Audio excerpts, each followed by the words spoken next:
How to delete a conversation on Signal app.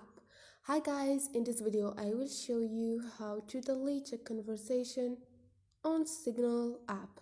It's so easy and quick, so let's jump in.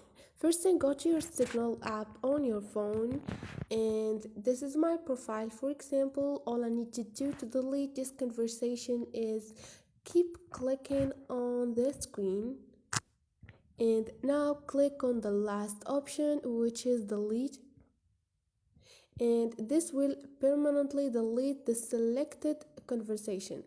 And now click on delete, and now no chat yet on my profile. So this is it, guys. I hope this video was helpful to you, and if you liked the video, don't forget to subscribe and like.